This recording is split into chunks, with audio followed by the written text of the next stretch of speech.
You walk into a room, and before anyone speaks, your brain has finished scanning the environment. You catch the subtle micro-shift in posture, the avoided glance, and the exact moment a forced smile drops. Society frames this level of perception as an intellectual superpower, but for the person living it, this constant observation creates a psychological trap. The problem is that a brain wired this way has no off switch. You can't just sit back and experience the present moment. Instead, you take every minor silence, pick it apart, and turn it into an entire exhausting universe of overthinking. To understand why the brain does this, we must look at how this radar is built. Empirical psychology points to two distinct origins for overawareness, one you are born with and one you are forced to learn. The biological origin is a trait known as sensory processing sensitivity. From the moment these individuals are born, their nervous system acts as an ultra-fine, high-resolution filter. They simply absorb and process every sight, sound, and emotional shift more intensely than average. The environmental origin is a state of survival called hypervigilance. This often takes root in childhood. Imagine a child growing up in a volatile home. They learn to memorize the exact sound of car tires pulling into the driveway, or the precise force of a cabinet door closing, to predict the mood of an unstable parent. This diagram illustrates how the brain's danger alarm, the amygdala, adapts to trauma. Normal sensory input bypasses standard processing and wires directly into a flashing danger center. The nervous system builds these specific pathways to predict emotional disasters before they even happen. Whether it is an inherited biological filter or a radar forged by survival, this massive protective shield permanently fuses into the adult identity. You carry it into every room, completely unaware of the invisible burden it places on your mind. This burden shows up first in the way you process the outside world. A simple 4 p.m. text from a boss forces the mind to run an instant, hidden equation on the wording, the timing, and the invisible coldness of the punctuation. This chart shows the default mode network in action. The DMN is the brain system responsible for reflection and interpretation. While most people's network rests, the hyper-aware brain stays active, taking a single input like a meeting invite and watching it rapidly fracture into dozens of negative scenarios. This overactive analysis strips away relational innocence. You lose the ability to trust the surface of words. A simple compliment from a coworker is immediately scanned for hidden motives or conditional favors. Because every interaction feels loaded with endless layers of meaning, the daily act of talking to people becomes profoundly draining, leaving you feeling entirely isolated, even when you are standing in a crowded room. Eventually, that analytical camera stops pointing at the outside world and turns inward.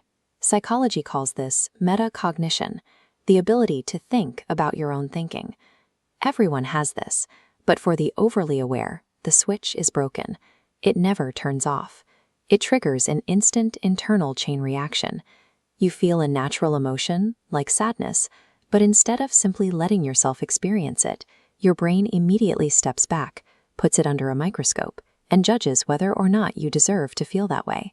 You dissect your own joy to see if your laugh sounded too loud. You interrogate your sadness with guilt. By constantly monitoring your emotional reflection in real time, you destroy your natural presence in the world. The drain doesn't stop in the mind. Cognitive empathy, understanding how others feel, soon crosses into emotional absorption. You actually carry the nervous energy and the physical pain of the people sitting next to you. All of those suppressed emotions and over-processed data points have to go somewhere. They move straight into your body, dumping unexpressed emotional waste directly into your nervous system. Looking at this graph, we can see the mechanics of interoception, the brain's ability to sense internal body states.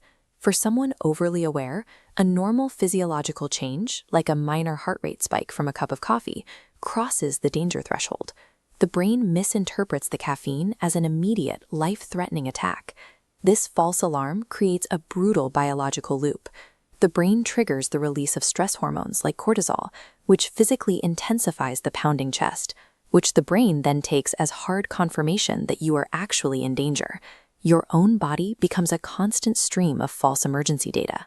Even when everything is perfectly fine, you are trapped in an exhausting state of physical panic. When the data stream becomes completely overwhelming, the mind reaches for one final coping strategy to restore order. It transforms your awareness into a quiet, internal defense mechanism of control. Operating on the belief that surprise equals pain, your brain starts running continuous background simulations. It predicts every possible negative outcome, thinking that if you can just anticipate the exact landing point of disappointment, it won't hurt as much when it arrives. This analysis paralysis comes with a cruel trade-off. By managing your life like a high-risk project and constantly guarding against the ghosts of the future, you completely abandon your existence in the present. Escaping this cycle is not about numbing the mind. That is biologically impossible for a high-resolution nervous system. Instead, you have to use the prefrontal cortex to intercept the data before it triggers the amygdala's alarm.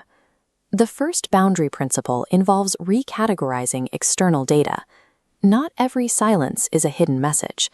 By intentionally attributing a colleague's silence to their own fatigue rather than a personal threat, you deprive the danger alarm of the signal it needs to fire. The second principle is, not every emotion needs an action. When the biological cortisol loop starts, you use metacognition to observe the physical sensation without trying to solve the underlying why. This prevents the brain from feeding the anxiety loop with new assumptions. Finally, recognize that not every insight must be acted on. Just because your fine-tuned filter detects someone else's insecurity doesn't mean your nervous system is obligated to process it for them. These boundaries act as a cognitive filter for your biological one. By choosing which data to handle and which to leave alone, you stop the constant flow of emergency signals that keep the body in a state of crisis.